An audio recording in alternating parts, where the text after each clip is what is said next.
Hi, guys. Before we get into our review, just give you a little heads up. We recorded this video at my brother's house during his birthday weekend. We used only one mic, so the sound's a little off. So we appreciate if you just bear with us on this recording. And plus, it is a little long. Hope you enjoy.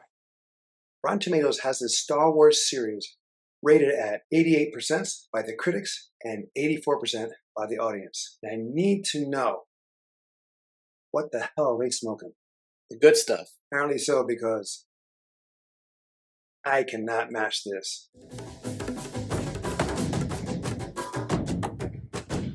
Welcome back to A Tale of Two Bros. My name is Angel, I'm Adan. where we give you a review at least once a week. And I'm wearing sleeves this time.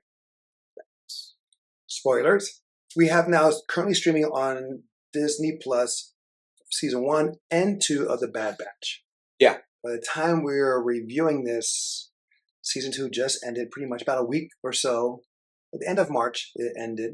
We're now in April. End of March, because they were still running Mandalorian. Originally, we watched this through your channel, Nerd Tots. We watched it weekly. We gave our thoughts on it. To me, it started off like in the bang, but then had a lot of highs and lows. Yeah. Honestly, I am not a huge fan of this Dave Filoni run production in the sense of series that Star Wars has. That's all streaming on Disney Plus. You have the Clone Wars. You have Rebels. You have the Bad Batch. You also have Resistance. Then you also have some short stories here and there. Something Edge of Destiny or whatever that short stories they do. And Visions that came out, but that's more like a One-offs or else stories. Yeah. Or Elseworld stories. Here, this takes place right after Order 66 was given. Yeah. And then it just tells the story from there on about 5 clone soldiers. Yep. I thought that the first episode was amazing. It had a callback to Rebels right off the bat. And then later on throughout the series, you have a little bit here and there of callbacks to Rebels. Clone Wars 2 being that they're focusing on these 5 clone troopers. You have Rex that shows up. But what about you? What was your initial, because I know that you kind of feel the same way, where it didn't live up to the expectations that we put in our heads. Okay, since we're talking about both season 1 and 2, yes.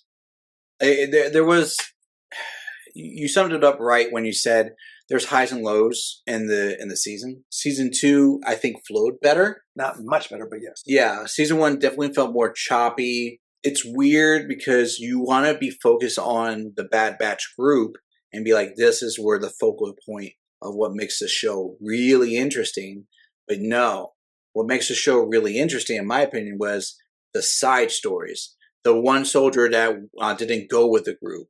What's happening with the Empire. I know someone that's a fan favorite of Omega, too, at work. And I've had this argument with them. I'm like, Omega is a character that is a MacGuffin for no reason that we know of yet. Is going to be in the 3rd or 4th season. And at the same time, it's going to be something I'm going to be like, it wasn't necessary. No, it's probably not necessary at all. Well, there isn't going to be a 4th season. There's going to be a 3rd and final season. They say it's going to be final because a lot of contracts will say, like Voltron said, we'll do like so many seasons, and then they're like, we'll extend it because we got so many views, and let's keep the story going. Well, we'll see. But right now, Dave Filoni did make an announcement that there'll be Bad Batch is scheduled for his 3rd and final season. Now, if he's saying, playing with the words and saying and, making as if it's the 4th season, because it will be the final season, then maybe we get 4. But right now, as it's implied, there's only one more season, and it will close in the ties. I don't know how, because how season 2 ended. If there's going to be the last season, there's a lot of catching up to me. My problem is that it had too many side missions. Oh, absolutely. It felt like a video game. It felt like as if like Assassin's Creed, where you have the main story, but then Enzo or whoever is the focus point of Assassin's Creed, that they meet other people and these people ask for help. And, it's like your mission of the week. Well, yeah, but that's what I'm saying. Like in Assassin's Creed, you have that thing where like Enzo's walking down this an alley or a street, what have you, and he meets a maiden or a shopkeep or whatever that tells him, "Hey, I need some help. Do you mind? This guy just robbed me, or this person just killed my brother, but I can't. No one help me get revenge." And so Enzo would take on the mission to do it, and so that's what we had here. So many side missions. It did not, in my opinion, help drive the movie or the show forward of the characters. I don't disagree with you, but I think they had more side missions in the first season than they did in the second season. I feel like the second season they were like a little bit more cohesive on the story. Yes and no. Unless you felt like it was equal in both parts. Well, the episodes were equal. Okay. So yeah, on the episode count, there's like 2 seasons, and I believe there's 16 episodes per season. But it felt like there was more side missions in the first one, not as much as here. Mm-hmm. Okay, this is what I liked about the series is when you witnessed the changing of the guard from the clone troopers to the regular troopers. Excuse me, when you had Palpatine and the Empire putting their plans in action. You see Grand Admiral Tarkin coming in and setting up things. Even though I do find it kind of fast that it happened after Order 66, that everything was like pretty much like in that. True. But so basically, what I was saying, well, everything besides the main Bad Batch was interesting. No, it wasn't.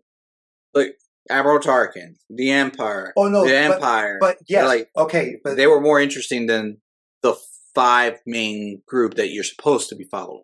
But no, I disagree on that. Okay. I disagree because when they were doing the side missions, that's what I hated. It was the side missions, not the characters. The side missions did not help move their story further. Oh yeah, no, I love the characters, except for Omega. Even though she is better in season 2, she's not as annoying. She's like, I'm Omega. Yeah, like she gave up the pronunciation thing. Yeah, they gave that up. But she had a little bit there. It's true. And granted, there is some time between season 1 and season 2. She's a little more mature or a little older. It's not back to back from season 1 She's and 2. learning how to drive now. But what I'm saying is, like, when you see them, when Crossbones, what did I say, Crossbones? Yeah. Crosshairs, excuse me. When Crosshairs defects away from the team, goes back into the Empire, because, I enjoyed that episode. No, I did too. But what I'm saying, that's like how the story. But when they're again going to pick up an orb or to get this mine or spice, what have you, is like, I don't care about it. It's not really doing anything. But whenever there was a confrontation with them and Crosshairs or with the Empire, like direct conflict that time, that I liked. That made me go. It's like, okay, that's the thing. They're a rebellion of their own without being a rebellion, a part of the regular rebellion. So that's what I enjoyed. Season 2, there was less side missions. I felt like they had a more cohesive story to make it feel like you have less side missions. Well, because they had a lot of side missions. They did, but the thing is, like, it helped. Like, they helped explain to like Omega why this happened, and Tech. Or who's the one with the missing arm? Echo, like why he had to go and he stayed with the one village and what have you. I liked where they're raising her as a child, like they're all her parents. Yeah, like you have the Crusher, Wrecker.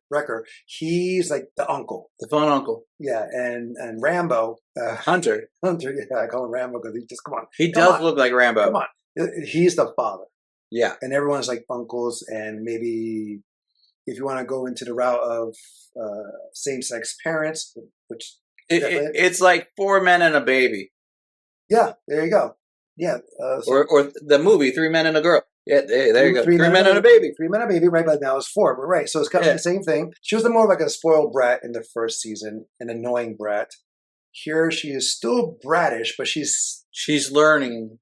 She's getting better, less annoying, less getting in trouble. Because a lot of times in the first season, she'll find herself in trouble, and then they had to go save her. She mostly instigated trouble. Right. She was looking for trouble. Every now and then she did it too here, but like a lot less. Granted, I did like also when Fennec showed up. Season 1? Yes. Yeah. Well, that's the only thing. She's showing up for season 3.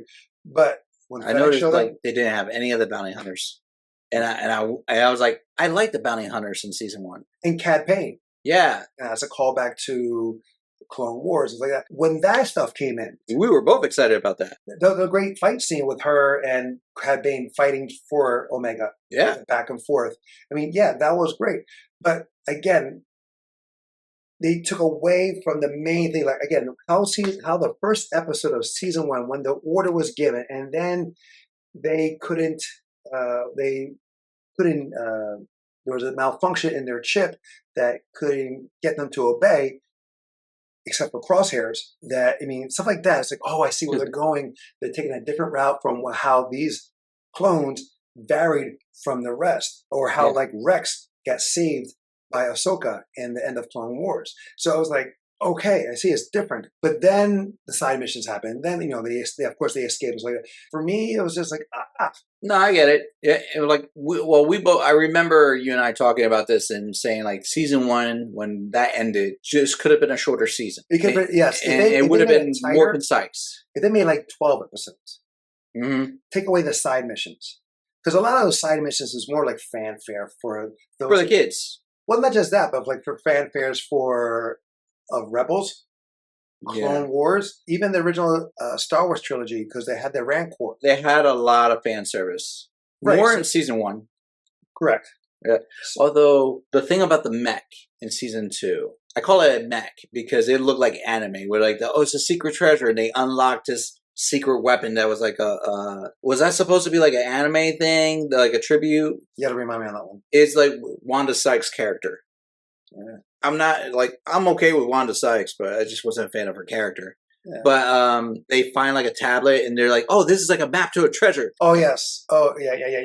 And it was bugging me because I'm like, I feel like they were playing an homage to like some kind of anime mech show or movie. Possibly, I just can't picture it right now. But it seemed like the thing like literally glowed and shot like a Godzilla beam out of his face. Which episode was that one again? That was in season 2. I know that was season 2, but it was, I would say maybe 11 or 12, like, because it was before they find the village where they like are contemplating staying behind. Well, that's when Tech did. Echo stayed behind. No, I'm talking about like Tech and Wrecker. We're talking about like making a home for Omega.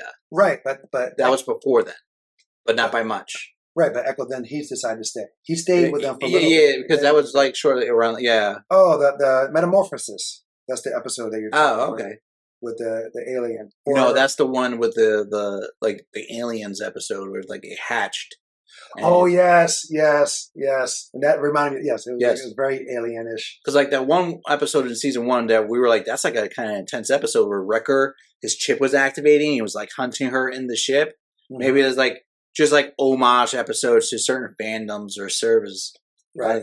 I can see that. I definitely see that. Do you have a good moment that you can remember from season 1? Because for me, season 1, it was setting aside episode 1. Besides setting episode 1 with Cad Bane and Fennec going at it.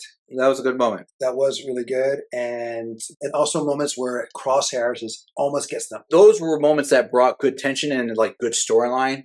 Right. Or like when Crosshair is one of my favorite characters. It reminds me of Rutger Hauer from Blade Runner. I can see that. Like when he was training, I like the like when he was training the new recruits. Mm-hmm.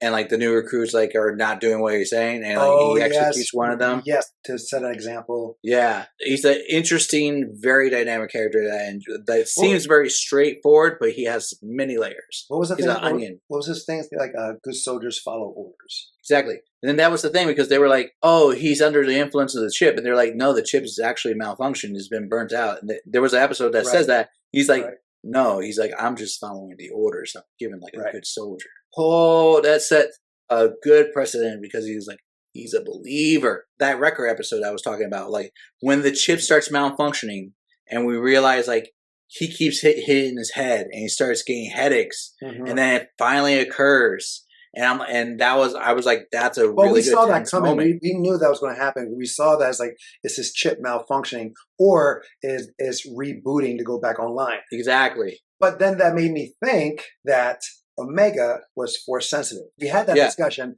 on your tots thing. That's a a fan theory, and I still stand by that theory that she may be force sensitive. Force sensitive that in the sense of like she's supposedly, a twin of Boba Fett since she's a female version.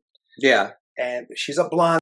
Her skin's lighter. Maybe they mixed a little bit of something in there. My thing is Palpatine. Because Palpatine had light hair before he got all burnt. His hair was relatively blonde prior to that. Like a dirty blonde. Dirty blonde. And my theory about it is that what they did was Palpatine's plan, because he always was able to, like Yoda, could see the future, but he had to for the future to come about, he had to make it happen. He had to put the stones into place, which will also lead into season 2. Not necessarily season 2, but Mandalorian and the sequel trilogy. True. Right? So they're putting that on the ground. They're layering it. They're putting down the breadcrumbs, the seeds. So that was my theory. Now, granted, in season 2, I could not see any signs of her being force sensitive. Where the Wookiee. What about him?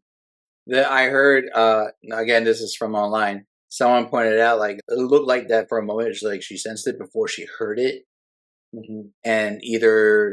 And like, since the Wookiee was like a Padawan, like he put it out there, and then she felt like in the Force that there was a problem. Okay, so then that goes to the original trilogy where Leia feels Luke calling for her. Yes. So she may be force sensitive. She may have the powers of the Sith or Jedi. It hasn't developed yet.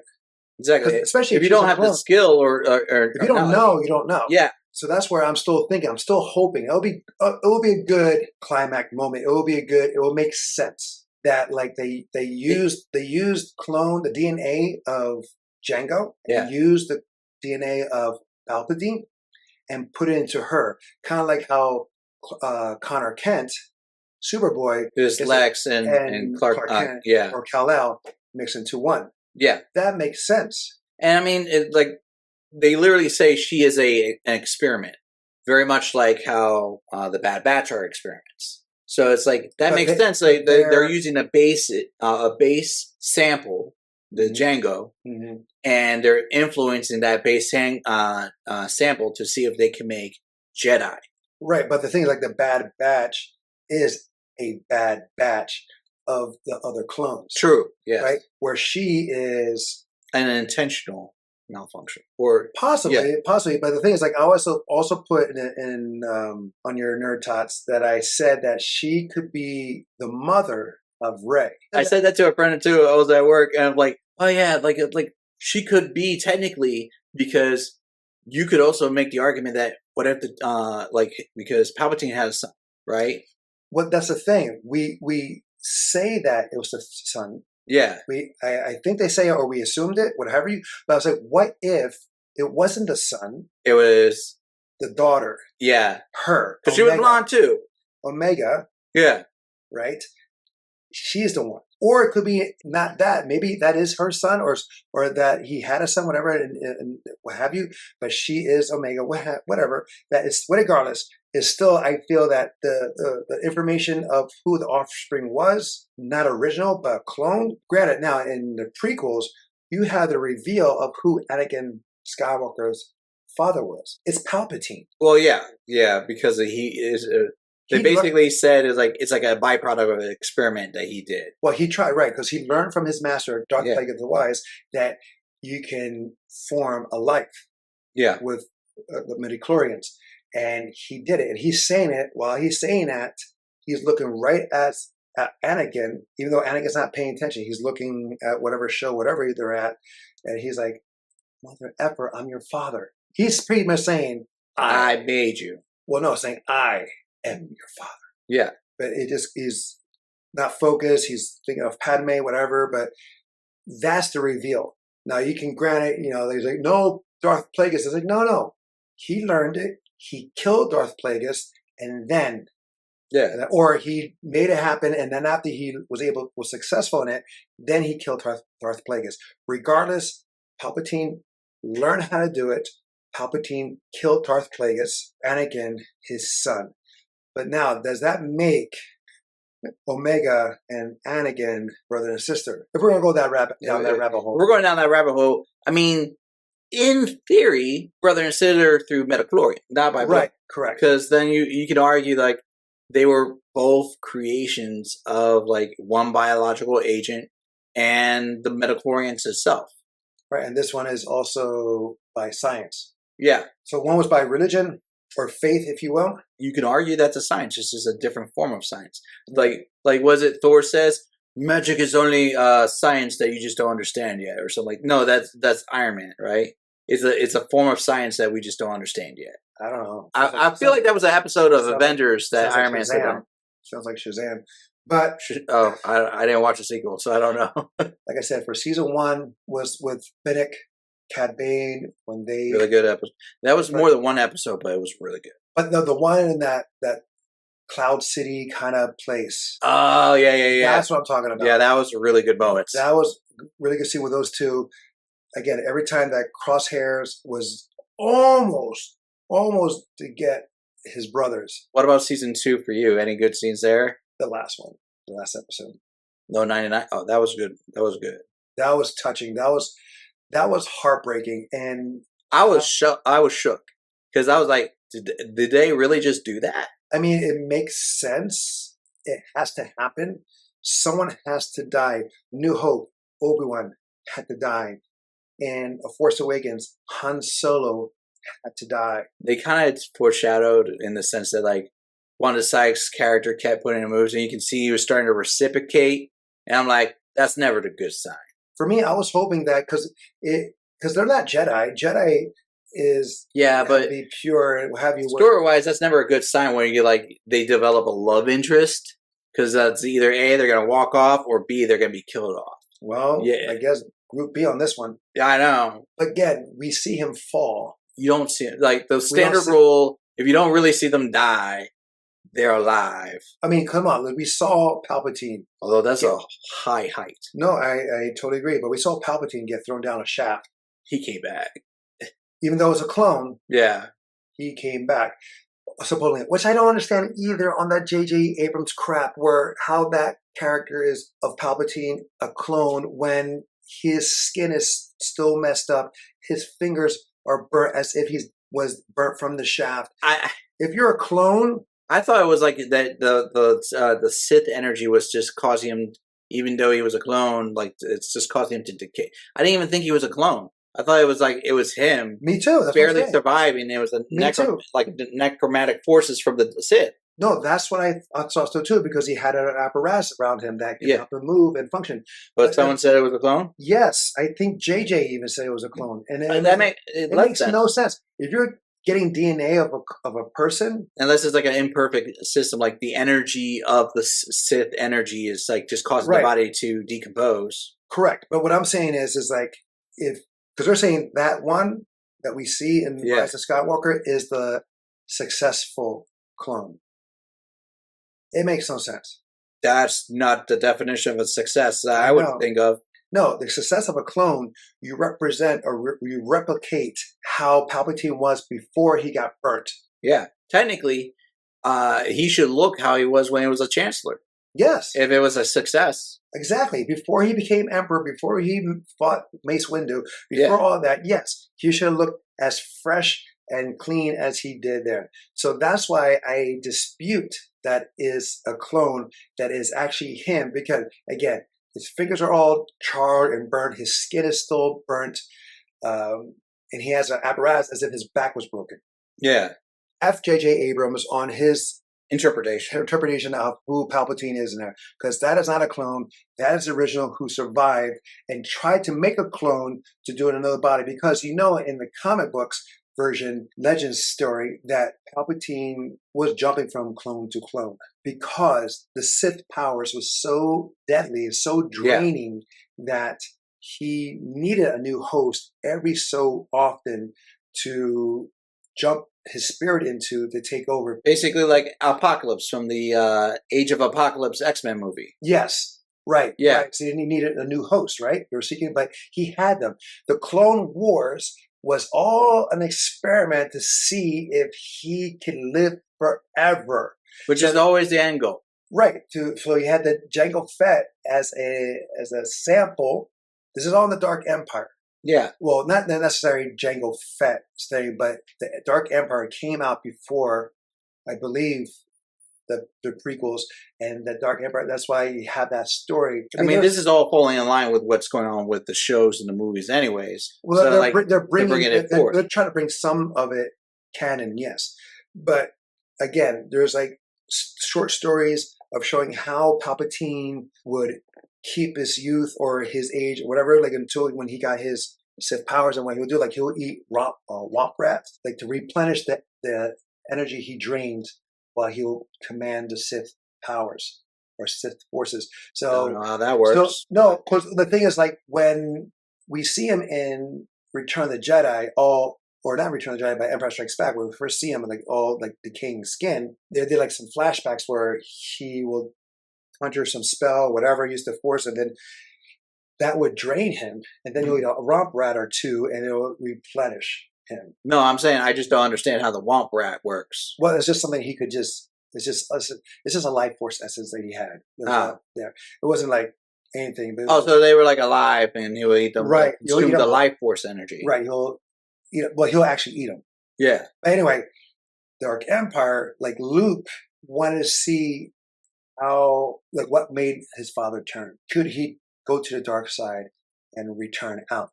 Yeah. And when he was doing that, when he was searching for that, Palpatine reached out to him, and he was there, and they met as he was a clone body, and then Luke destroyed all the clones, and so Palpatine was actually totally done for good. It was because Palpatine took him to where his lair, where he had all the clones. It was like all these chambers he saw, all in different stages of building up, and then you see him, and he just comes in. So why George Lucas did not go with that idea to build the Clone Wars? Because I had a vision of how the clones were. Because there was also like a trilogy that Thomas Anderson, I think his name was, that brought out these books, and Luke meets a deranged version of Obi-Wan, which implies he's a clone. A clone of a clone of a clone that it starts to lose.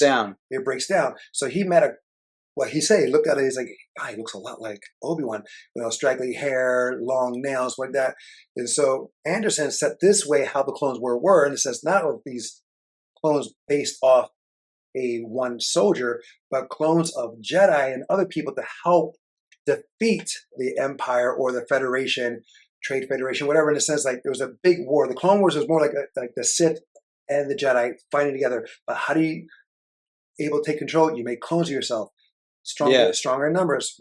One of me, now make it two of me, three of me, blah, blah, blah. And then it's like that big holy mess that they, that came into my mind anyway, which was implied by that trilogy. But anyway, that was going way off a tangent. Absolutely. Until I'm proven wrong, until Dave Filoni finishes the series and we don't see it happen, I still feel that Omega is Force sensitive. Just like Rey was Force sensitive and she was able to do lightning out of her fingertips on the Rise of Skywalker. We won't know until it happens. Yeah.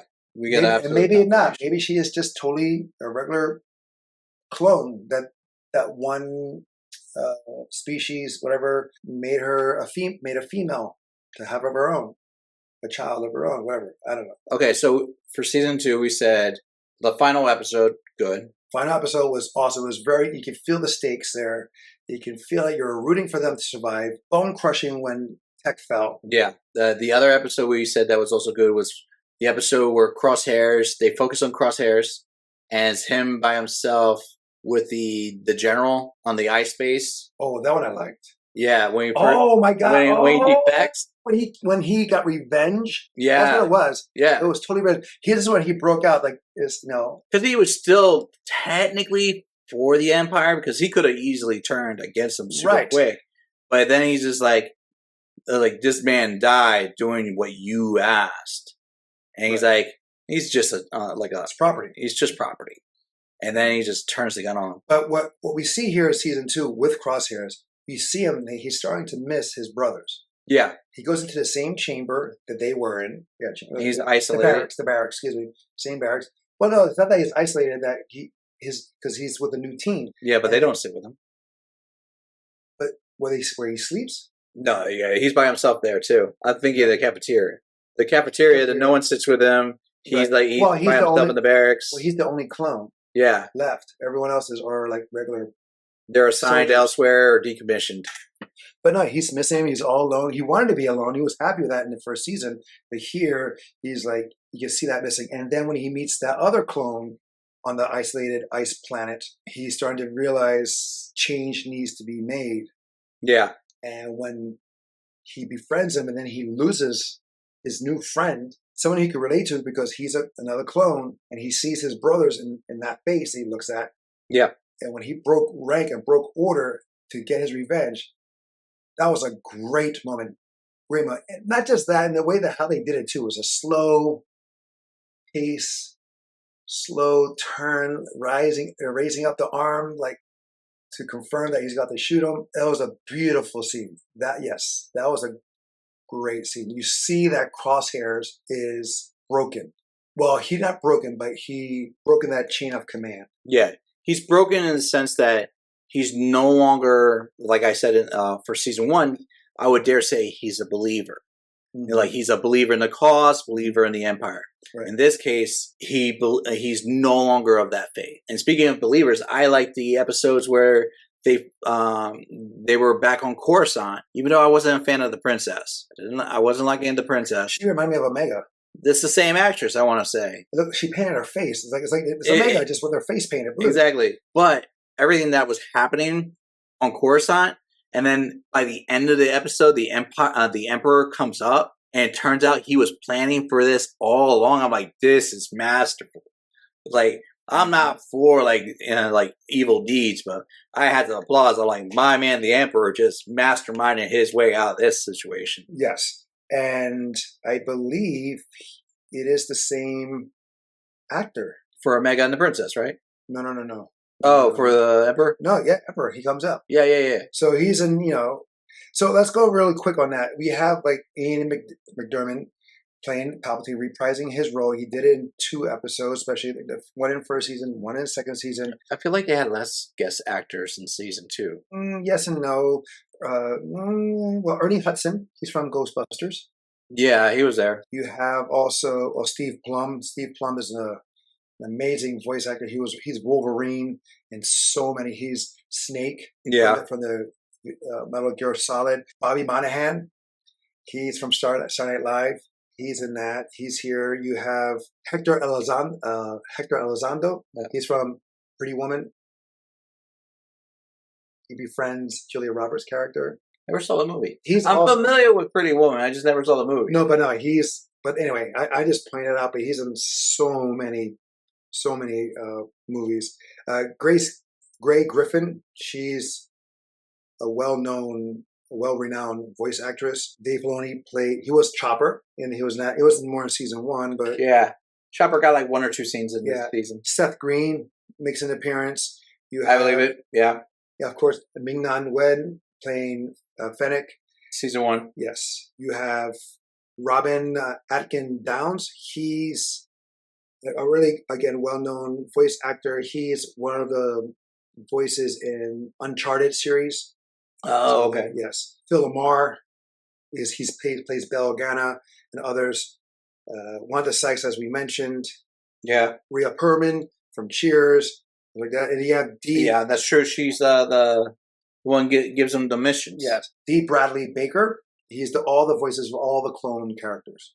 Okay. You may think it's other actors. It's just one actor just doing different accents. Yeah, he does a good job of giving that range. But there's so many actors here. And then you have Freddie Prinze. He was in it. He played the young version. He reprised his role from Rebels. Caleb Dune. He played. Oh, did he say something? Yeah, as a kid, as a Padawan. That was in episode 1. Yeah, he said a couple lines. I forgot. But he changed his voice like that. You also have Ben Schwartz. He did an episode. He's Sonic for the movies. Oh yeah. He's the voice of Sonic, and he's also in that new vampire flick with Nick Cage. Okay. So you have again a lot of well-known seasoned actors lending their voice in here, and that's always appreciated, especially if there's the ones like Ian McDermott reprising his role. from the franchise, from the movies. Was there a scene you absolutely hated? Yeah, Omega. No, that's it. That's an Almost, ongoing character. but almost everything she was in the first season. In the first season, that's who I hated. Oh, I do like the big baddie in season 1 was pretty much like Tarkin. Yeah. He was like setting things in motion, stuff like that, where you have, again, He was like organizing things. He was the big proponent against the clones. Right, but then you have on season 2, Hemlock. Yeah. Hemlock is who I like. His tone, he reminded me of Thrawn. Yeah. From Rebels. The one who wants to continue the cloning. Right, but I'm saying the way his cadence, his talking. He does sound like Thrawn. It sound like Thrawn. And I was like, ooh, I wonder if did he meet Thrawn? It was so, it's like I'm going to copy the way you talk. Well, no, because that's people do that sometimes. They see someone they like so much, they emulate them, they copy them. It's like that. So it could be this almost similar to that factor. When I first heard him, I thought that was just Christian Slater. Yes, me too. I was like, holy shit, that's Christian Slater. Yes. And then the more I listen, I'm like, no, I'm wrong. But right. I'm like, maybe the actor was like, maybe I want to channel like Thrawn mixed with Christian Slater and mix those two together and make him sound cool. Because he does sound menacing. Right. Another actor, Liam O'Brien. Yeah. He's from also Vox Machina. Yeah. There's the gunman. Yeah. I liked him. What's his name again? The professor. What was his name again? A few moments later. Hemlock. Yes. Yeah. Not like, yeah. He was interesting. He was only like in 3 episodes and they needed more of him. He would have been a great villain for the overall of season 2. True. I feel like he's going to be season 3 overall. Yeah, but it should have been more. Yeah. Him capturing them and how he captured them. Oh, just like. You can tell just by like how he got crosshairs. Yes. Like crosshairs goes to the skate and he's like, you like that? I made it. It's my own personal recipe. Although I made it, I'm more immune to it to myself because I did a little bit. But what did that remind you of? Oh, of course, Princess Bride. Yes. Yeah, when he said that, I thought the same thing. Princess Bride. He's like, I was like, did he just quote Princess Bride? You have to admit, even though this is his own thing, there are so many references to other movies, other productions, other franchises. We had that Alien, we had that Princess Bride thing. Of course, calling back to the original films of the Star Wars. So, yeah, I mean, there's, of course, if you watch this whole series again, both season 1 and 2, we'll probably realize other influences from other movies. Overall, with the show, is it great? In my opinion, no. The score in the 80s on Rotten Tomato, I find it extremely too high. I always say more of the 70s due to the lack of moving the story forward. Agreed. The pace, they're breaking down these side missions where we're not needed. Maybe 1, maybe 2. Okay, but not so much. Like with Sid, played by Rhea Perlman, I thought they were done owing her, because of what Omega did in the last season. She made a bet. Oh, in season 2. Season 1. Was it season 1? Season 2. Well, it was the racetrack. She saved Sid. No, not that. No, not that. The one, that's a callback to what? Phantom Menace. Yeah, the pod racing. Right. Absolutely. But what I'm saying, in season 1, I thought there was a bet that she did. Oh, like Double or Nothing. No, like it was like to square things out. And it was because of the Star Wars chess Yes, game. with Chewbacca, had it with 3CPO. And yes, they were supposed to be squared away. Right. But yet, Sid still has something over them to make them still do these. Yeah, it's the fact that they're criminals on the run. But the thing is, their debt to her was paid off. So why are they still doing that? It made no sense. And so to come back to season 2 and see that just irritated me. Yeah. And then again, when they're saving her, granted, they were warned that Sid's going to stab him in the back, and she did. Yeah. She did. And I'll be happy if she gets hers in season 2. I would not mind. When I say season 2, season 3, I wouldn't be happy if she's taken out or handled correctly in season 3. Yeah. Get what's coming to you kind of situation. Yeah. Is it worth the watch? Sure.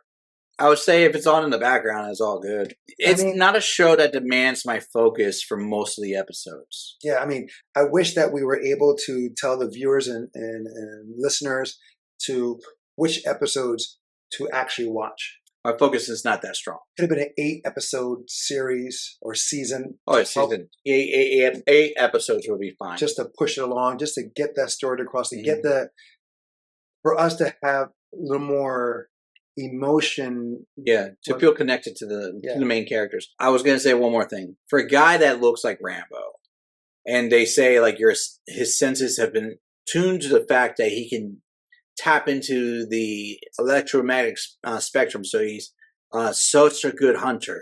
Yeah, he's a poor hunter. Oh yeah, Omega saved him in season 1, and not even a good warrior. There was that moment where you thought he was going to face off against Cad Bane, and he got smoked easily. And I was like, bro, I thought you were going to be the baddest of them all.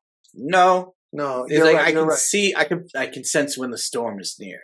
That's it. And there's one, I can't remember, season 2 where he was in season 1 he was so badass with the knife, and like in season 2 it was I can't remember, but he totally dropped the ball and his hand-to-hand skills with the knife, and I can't remember what it was. Was it when they were trying to like break into the furnace and like it was like a timing thing to get down the chimney?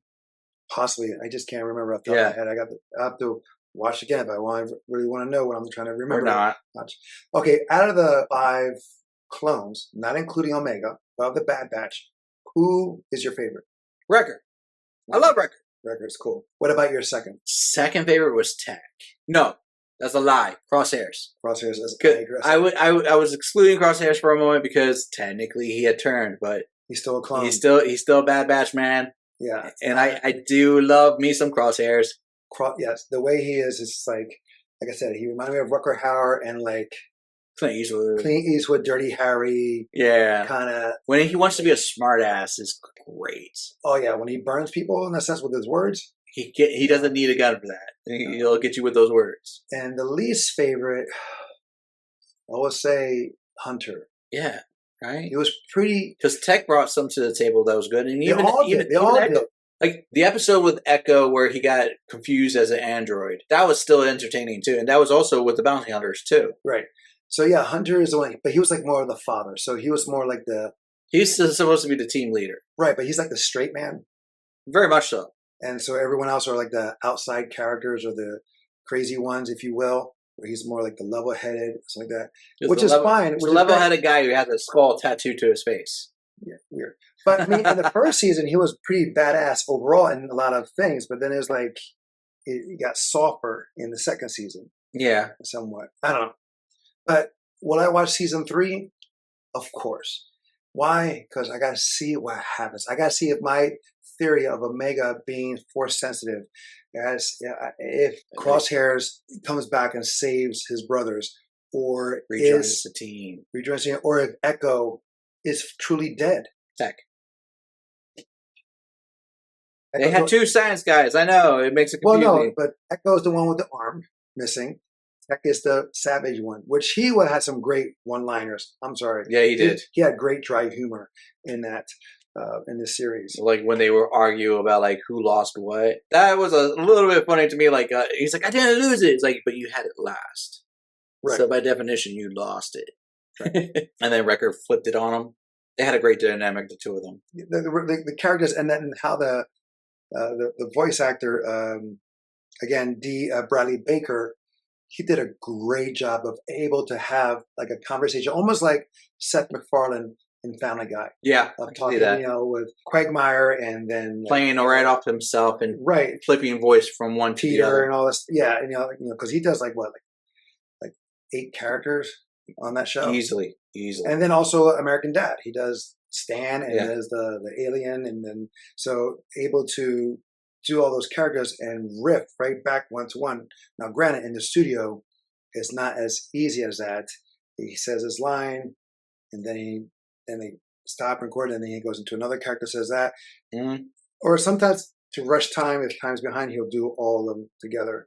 But it's just for how Baker is able to give each character their distinct voice is truly amazing. Because in Clone Wars, they pretty much sound the same. For the most part, except for like maybe 2 or 3. These guys definitely are individuals. They're all distinct. Now, we said it's, depending on where you're coming from, worth the watch. You know, how you feel about that. Worth the buy. No. I 100% agree with that. Yeah. Like, I would not shed a tear if I walk past this on sale and I'd be like, don't need it. I mean, Star Wars is a great franchise. It has so many great, amazing stories, but you don't have to, like Marvel, you don't have to like everything they give. True. There are some Star Wars fans out there that doesn't matter what they give, what is made, they're going to love it to the end because it's Star Wars. And then you're going to have people that are just diehard OT fans that they think the prequels suck, they think the sequels suck. Their real Star Wars is those 3 original films. I mean, that was kind of us. We kind of said the prequel and the sequel suck. The sequels are, I find, better than the prequels. I don't disagree. Right. But in comparison to the OG. No, but I also like Mandalorian. Oh, yeah. No, don't get me wrong. I like. If we're talking about the shows. But no, what I'm talking about, everything that's made. I love Rogue One. Rogue One, one of my top favorites. Solo is eh. Never watched it. When you do, you'll be like eh. I'll be it's kind of like the prequels in a way that how there's easy explanation of how things came about. Yeah. Simple and lazy explanations. Andor, great. Andor is an amazing show. Before we close out, let's go over that. Let's go over. I walked myself into this. Yes, you did.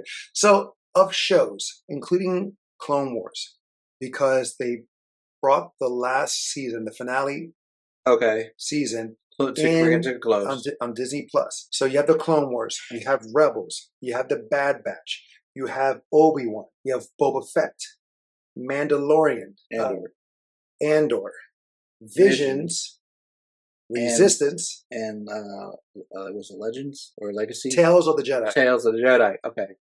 So like that one. Okay. All right. Instead of saying all of those, how about the top 3? Oh, thank God. Top 3. Animated and live action. Because they're all canon, except for Visions. So we'll opt Visions out, because that's not canon. Oh, shit. Then it's an easy pick for me. Okay. Andor, Mandalorian, Rebels. So for me, it's Rebels, Andor. Well, see, Andor's kind of weird in the sense of like... Andor feels like 3 short stories put together for a season. Right, but it's one season, where Mandalorian has 3 seasons in. And if you took each season, if you took Mandalorian, we said this before, we took only this first season of Mandalorian tops Andor, in my opinion. Yeah. But with the 3 seasons now, or we're in the 3rd season, with all these ups and downs and these other things that's happened, I have to say, as of now, is better than Mandalorian. And Rebels beats all of them as a complete season. I don't disagree in that sense. Rebels, fond place in my heart for that show. And I went into that show thinking, I'm not going to like it. Really. And especially on the first couple episodes, I was like, but then as the story got good, and it gets good quick, fantastic. Andor, surprisingly, even though it's even more further away than Mandalorian is from the whole Jedi thing, brings the feels in some of the moments. Like, they have some really tense moments. Like the prison jail break scene is one of the most tense moments I've ever had. Mando gives a lot of fan service, keeps you intrigued. It's got Grogu. Like, let's be honest, we still love the Grogu. He's a little bit annoying, but I mean, he's starting to speak now. Ish. So, yeah, it's just like they grow very slowly. Even though they age and they live for over 400 years, it's just like, come on now. I was telling someone, I was like, puberty's got to be a bitch when that happens. Yeah, I mean, it has to. Either it's going to be instant or it's going to be a long confusion period. What about the bottom 3? Where the last one you say is the worst one. I never saw Resistance, so I can't really classify that. Okay, fair enough. I am going to say, sadly, Boba Fett. Okay, that's 1. I said 3. Yeah, it was the least. And then I'm adding on top of that, Obi-Wan, Tales. Okay, for me, Obi-Wan, Boba Fett, Resistance. Okay. So Obi-Wan, better than Boba Fett. Resistance, worse than Boba Fett. You know what? I'm not even going to argue on those. Well, you haven't seen Resistance, so you have Yeah. nowhere to. But those, my bottom two, I was pretty much like, I can flip flop between the two. Obi-Wan is a better story and not at the same time, and Boba Fett was like just Mando 2.0. It's just like, dude, why? They literally give you 6 episodes, and one of the episodes is all Mando. So I think it's safe to say that where we stand with the Bad Batch, it's not the worst thing. That's definitely not the best thing that we've had so far. It's in the middle. We did leave it from the out of either or category, so right. Yeah. So it survived. It survived that. Yeah, so I mean, is there anything else? I think we've talked a lot on this. I mean, we covered 2 seasons, so yeah, I think we're good. All right, cool. If you have seen Bad Batch, please let us know what you like about it. What was your favorite moment or worst moment? Either email us at talesoftvbros@gmail.com or let us know in the description below. And also, if you have a show for us to watch or maybe a movie you would like us to review, again, emails at talesoftvbros@gmail.com. Until next time, will be the next time. I'm Angel. I'm Adan. We have spoken. This is the way.